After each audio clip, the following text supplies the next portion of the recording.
સ્વાગત છે। વડોદરામાં ચૂંટણી પ્રચાર તેજ।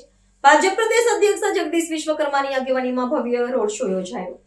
આગામી સ્થાનિક સ્વરાજ્યની ચૂંટણીઓને અનુલક્ષીને વડોદરા શહેરમાં ભારતીય જનતા પાર્ટી દ્વારા પ્રદેશ અધ્યક્ષ જગદીશ વિશ્વકર્માની અધ્યક્ષતામાં એક ભવ્ય રોડ શોનું આયોજન કરવામાં આવ્યું હતું।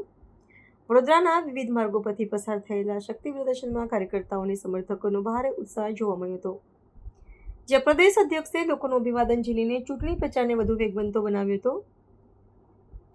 આ રોડ શોમાં પ્રથમ ખુલ્લી જીપમાં પ્રદેશ અધ્યક્ષની સાથે પ્રદેશ મહામંત્રી, શહેર અધ્યક્ષ અને સ્થાનિક સાંસદે સ્થાન લીધું હતું।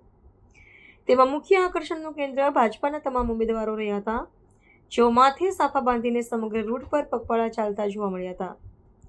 રોડ શો દરમિયાન જગદીશ વિશ્વકર્મા અત્યંત ઉત્સાહિત જણાતા હતા અને તેમણે યુવા કાર્યકર્તાઓની સાથે સેલ્ફી પડાવીને સૌનો જુસ્સો વધાર્યો હતો।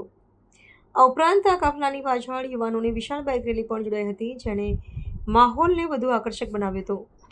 ભગતસિંહ ચોક સુધી પહોંચ્યા બાદ પ્રદેશ અધ્યક્ષ સ્વયં પોતાના વાહનમાંથી નીચે ઉતરીને કાર્યકર્તાઓ સાથે પગપાળા ચાલીને વોર્ડ નંબર 13ના કાર્યાલય પહોંચ્યા હતા।